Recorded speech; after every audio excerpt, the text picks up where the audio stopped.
రైతుల భూములన్నీ కూడా తీసుకొని అక్కడ మొండి పట్టుదలగా అక్కడ ఏదో సృష్టించాలని చెప్పి ప్రయత్నం చేసి 5 సంవత్సరాలు కాలయాపన చేశాడు. మరి ఈ రోజు జగన్మోహన్ రెడ్డి గారిపై నిందేస్తారు. జగన్మోహన్ రెడ్డి గారు రాజధానికి ఏ రోజు కూడా అక్కడ అడ్డంకులు సృష్టించి ఏదో చేయాలనే ఆలోచన తనకు లేదు. రాష్ట్రంలో అన్ని ప్రాంతాలు అభివృద్ధి చెందాలా అని చెప్పి ఆశించాడు.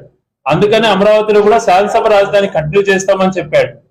అలాగే ఒక ప్రాంతంలో కాదు, ఈ రోజు ప్రజలు కోరుకుంటున్నారు అక్కడ కేవలం గుంటూరు, కృష్ణా 2 జిల్లాల్లో మాత్రమే రియల్ ఎస్టేట్ ఉంటే చాలు అని అనుకుంటున్నారు. అంటే అక్కడ మనుషులు బాగుపడితేనే చాలు అనుకుంటున్నారు. మిగిలిన జిల్లాల పరిస్థితి ఏంటి? మిగిలిన ప్రాంతాల పరిస్థితి ఏంటి? ఇక్కడ ఉన్నటువంటి వాళ్ళు రైతులు కాదా? ఇక్కడ ఉన్నటువంటి వాళ్ళ భూముల వాల్యూలు పెరగాలని కోరుకోరా? ఇక్కడ వాళ్ళు రియల్ ఎస్టేట్ చేయొద్దా అని చెప్పి మేము ప్రశ్నిస్తున్నాం. ఇక్కడ పూర్తిగా రియల్ ఎస్టేట్ ఏమాత్రం కూడా పుంజుకోకుండా ఇక్కడ అంతా కూడా వ్యాపారం లేకుండా చేసుకొని కేవలం అక్కడ ఉన్న చుట్టుపక్కల ప్రాంతాలు మాత్రమే అభివృద్ధి చెందాలని ఆలోచన చేయడం ఎంతవరకు శ్రేయస్కరం అని చెప్పి మేము ప్రశ్నిస్తున్నాం.